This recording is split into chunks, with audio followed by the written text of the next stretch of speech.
Hi friends, ఈ వీడియోలో మనం జీవితం ఆనందంగా జీవించటం ఎలా, జిందగీ నా మిలేగి దుబారా. ప్రపంచంలో గొప్పవారు అందరూ జీవితాన్ని ఎంత ఆనందంగా గడుపుతారు. జీవితం ఒక అద్భుత వరం. ఆనందంగా జీవించాలి అంటే ఆరోగ్యం ఉండాలి. ఈ విషయాలన్నీ ఈ వీడియోలో మనం ఇప్పుడు తెలుసుకోబోతున్నాం. ఒక మనిషి ప్రతిరోజు జీవితాన్ని ఎంతలా ఆనందంగా జీవించాలి అంటే ఇదే చివరి రోజు అన్నట్టుగా. జీవితం దేవుడిచ్చిన వరం మనందరికీ తెలుసు. కానీ కొంతమంది ఆ జీవిత విలువను తెలుసుకోలేక ఎంతోమంది చిన్న చిన్న కష్టాలు రాగానే జీవితాన్ని తిట్టుకుంటూ ఉంటారు. నాది ఒక జీవితమేనా అని విమర్శించుకుంటూ ఉంటారు. జీవిత విలువను తెలుసుకుంటే ఎవరు అలా మాట్లాడరు. అసలు జీవితాన్ని ఆనందంగా జీవించటం ఎలా అనేది ఇప్పుడు చూద్దాం. మీ జీవితాన్ని మీరే ప్రేమించాలి. వేరే వారు వచ్చి ప్రేమించరు కదా. మన జీవితం కదా, మనమే ప్రేమించుకోవాలి. జీవితాన్ని ప్రేమించే వ్యక్తి చాలా ఆనందంగా ఉంటాడని ఎన్నో అధ్యయనాలు చెబుతున్నాయి. ఎవరైతే తమ జీవితాన్ని తిట్టుకుంటూ ఉంటారో వారికి ప్రతి విషయంలోనూ అసంతృప్తి ఎదురవుతుంది. అందుకే ముందుగానే జీవితాన్ని ప్రేమించటం నేర్చుకోండి. మీకున్న కష్టాలు, కన్నీళ్ళు, సమస్యలన్నీ వాటంతట అవే మబ్బు తెరల్లా వెళ్ళిపోతాయి. ప్రపంచవ్యాప్తంగా ఉన్న ఎందరో గొప్పవాళ్ళు మనిషి జీవితాన్ని ఆనందమయం చేయటానికి ఎన్నో మార్గాలను కనిపెట్టారు.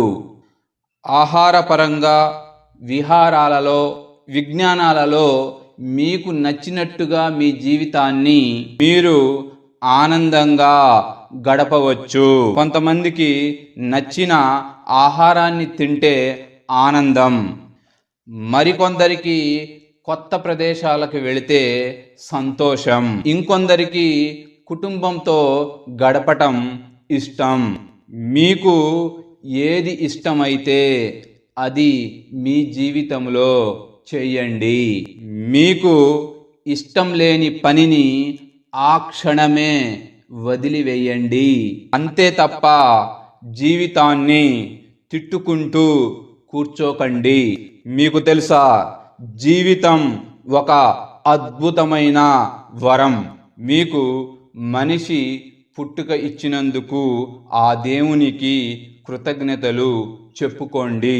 చీమల్లాగో పురుగుల్లాగో పుడితే మీ పరిస్థితి ఇంకెలా ఉండేది అర్థం చేసుకోండి.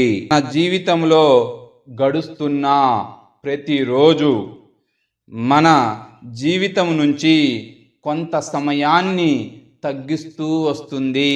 నిన్న మనతో పాటు నిద్రించిన ఎంతోమంది ఈరోజు సజీవంగా లేకపోవచ్చు. అంటే మనకి ఈరోజు బోనస్గా దొరికింది అని చెప్పుకోవాలి. ఒకసారి ఆసుపత్రికి సందర్శించండి. అక్కడ ఆరోగ్యం చెడిపోయిన ఎంతోమంది రోగులు ఎన్నో ఇబ్బందులు పడుతున్నారో అర్థం అవుతుంది. ఒక్క రోజైనా బతికించమని వైద్యులను కోరేవారు ఉంటారు. వారితో పోలిస్తే మీరు ఎంతో అదృష్టవంతులో ఒక్కసారి తలుచుకోండి. జీవితంలోని ప్రతి క్షణాన్ని ఎంజాయ్ చేయటం మొదలుపెట్టండి. మీరు ఎంత ఆనందంగా ఉండాలంటే అదే మీ చివరి రోజు అన్నంతగా ఆనందంగా జీవించాలంటే మనకు ఆరోగ్యం ఉండాలి. ముందుగా ఆరోగ్యాన్ని కాపాడుకోండి. తర్వాత ఆనందంగా జీవించటం అదే అలవాటు అవుతుంది. ఎలాంటి అలమరికలు లేని చంటి పిల్లలను చూసి ప్రతిరోజు ఆనందంగా జీవించటం నేర్చుకోండి. చూడండి, మన చిన్న పిల్లలు ఉంటారు కదా, వారికి చూడండి, ఇప్పటి గురించి బెంగా ఉండదు. ప్రతి క్షణాన్ని ఆస్వాదించటమే వారికి తెలుసు. మిమ్మల్ని మీరు చంటి పిల్లలతో పోల్చుకోండి. జీవితాన్ని సంపూర్ణంగా ఆస్వాదించండి.